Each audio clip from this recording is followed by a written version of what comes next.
Saudações esmeraldinas. O Goiás joga hoje no Paraná contra um adversário que na verdade passou a ser um concorrente direto. É um adversário que já esteve no G4, assim como o Goiás também já esteve, e agora ainda está à frente do Goiás, apesar de nos últimos jogos ter tido uma campanha muito ruim. É o Operário de Ponta Grossa, um adversário surpreendente aí nesse início de Série B. Nesse início não, né? Já estamos no meio. E o time se mantém na parte de cima da tabela. Tem uma defesa muito boa, apesar de um ataque limitado. E a coincidência com o Goiás tem decaído nas últimas partidas, vencendo pouco, perdeu em casa também, assim, o seu último jogo como o Goiás. Então, confronto fora de casa, e aí? Como é que a gente faz? O Goiás precisa ganhar, já que não ganhou da Chapecoense. Vamos falar um pouco sobre isso aqui. O Goiás que vai com o elenco completo, né?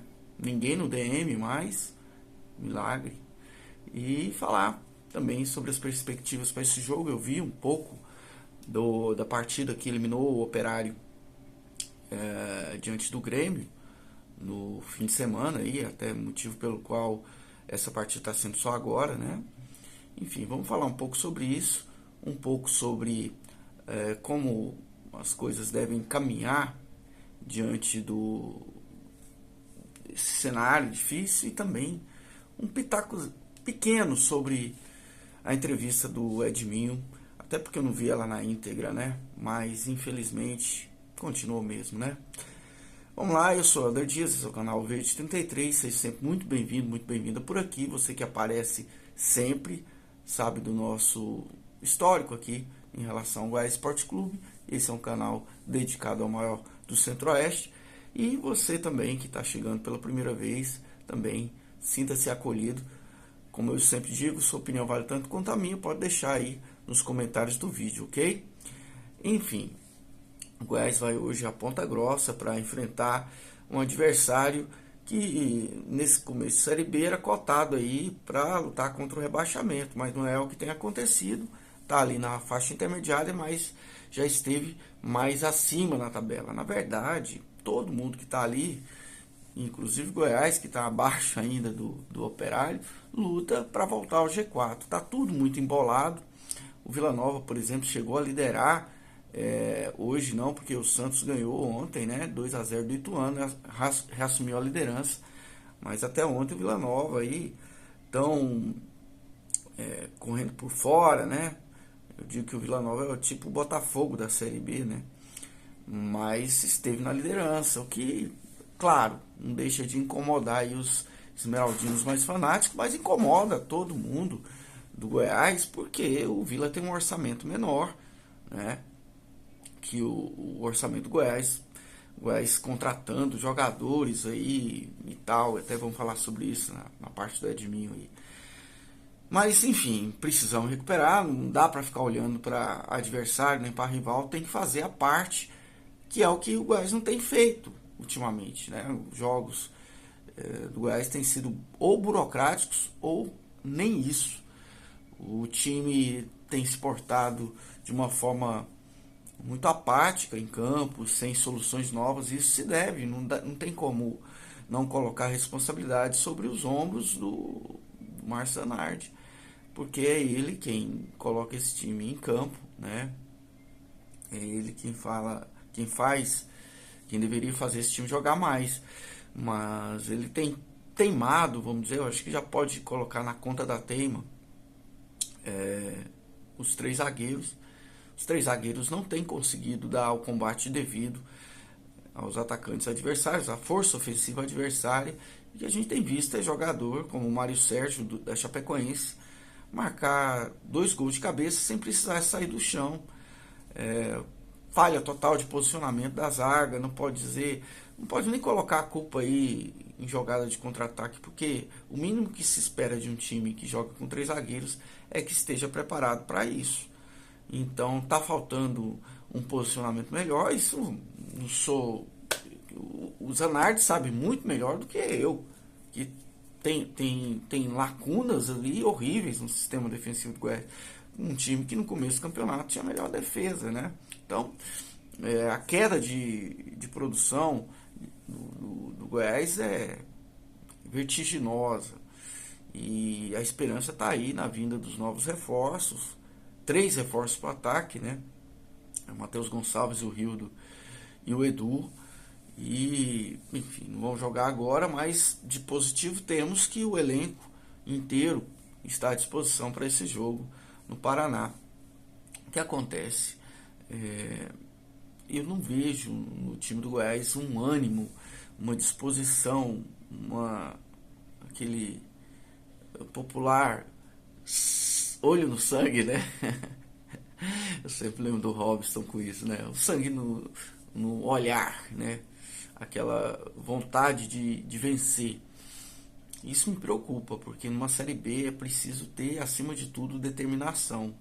Se não adianta ter técnica, não adianta... Técnica ao contrário do que as pessoas dizem, que Série B não tem técnica. Se tiver técnica, olha, é um grande passo à frente. Muito à frente dos demais, porque a gente sabe que os elencos são limitados na Série B. Quem tem dinheiro dá um passo adiante, né? O Santos, o próprio Goiás, né? Tem dinheiro, tem mais dinheiro que os rivais, mas não está tendo técnica. E mais do que isso, não está tendo determinação.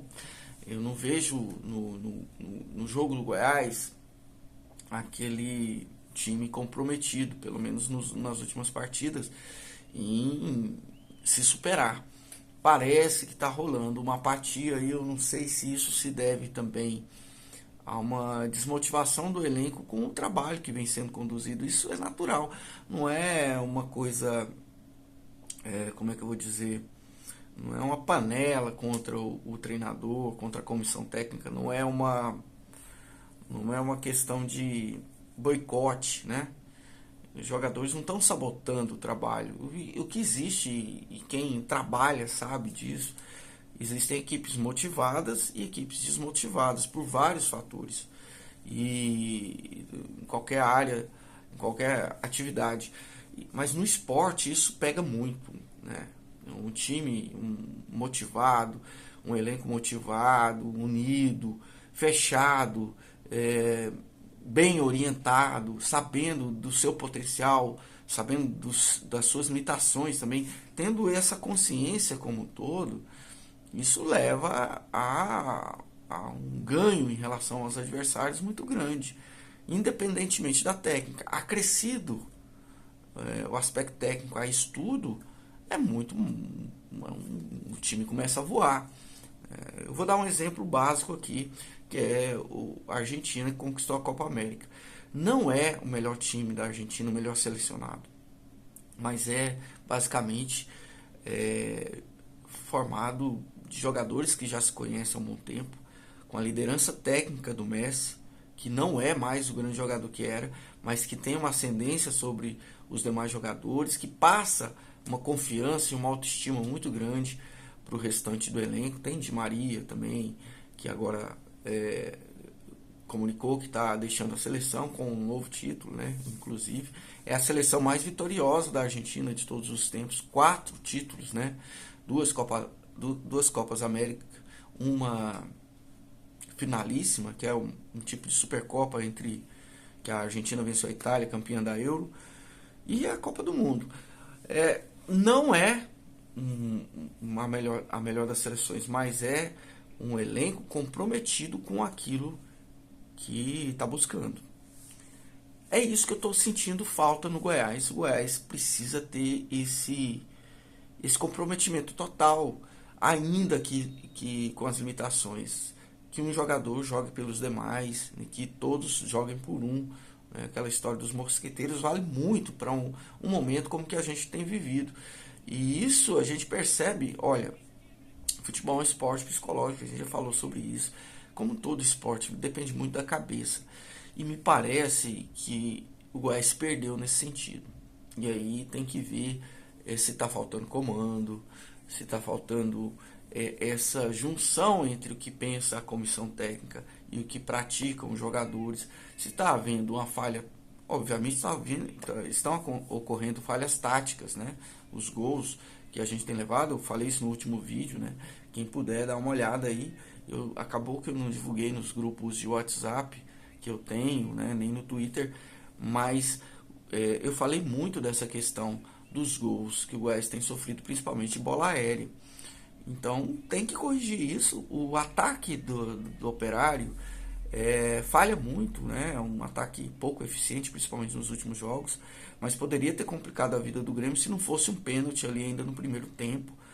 O Grêmio acabou ganhando por 3-1, conseguiu a vaga, porque o primeiro jogo foi 0-0, mas o Grêmio com cheio de limitações, mas o Operário padeceu com esse pênalti no início. Poderia ter complicado mais a vida do Grêmio, porque, enfim, tem as suas dificuldades defensivas muito parecidas com as do Goiás, inclusive. E, bom, vamos ver o que vai acontecer. Eu queria falar um minuto sobre essa questão do Edminho. Eu não vi a entrevista como um todo, li no jornal um resumo do que foi essa entrevista coletiva, que demorou mais de 2 horas aí. Enfim, vou ver com mais calma, prometo depois falar mais sobre isso para vocês. Mas quando ele critica as contratações, dizendo que não teria contratado porque são jogadores caros, eu vejo a gente andando em círculos. É uma forma de criticar a direção, sim, apesar dele dizer que não tem poder nenhum. Lógico que tem, ele tem ascendência muito grande dentro do clube. A declaração dele, se tiver um mau resultado hoje, já desgasta muito mais, não só o treinador. Acho que se perder hoje, a situação do Zanardi fica praticamente insustentável, mas também deixa o CEO, né, e a diretoria de futebol numa posição muito ruim. E para um trabalho que está começando nesse novo formato de estatuto, é um tipo de interferência assim, e grave, porque eles mesmos que quiseram esse tipo de gestão. Então, durmam com um barulho desse, né? A gente precisa se motivar com o Goiás, e quando vem o Edminho e fala, repete o mesmo ciclo de sempre, isso realmente, olha, se desanima a gente. Imagina quem está dentro do clube, né? Tentando fazer o melhor. Enfim, vamos seguindo, vamos ver o que vai rolar. Bom jogo pra gente. Vamos lá, tomara que venha um resultado positivo daí. Comenta aí no vídeo, deixe seu like se você aprovou esse conteúdo. Se não aprovou, deixe seu dislike para dar um sinal de alerta pra gente, ok? Um abraço e até mais.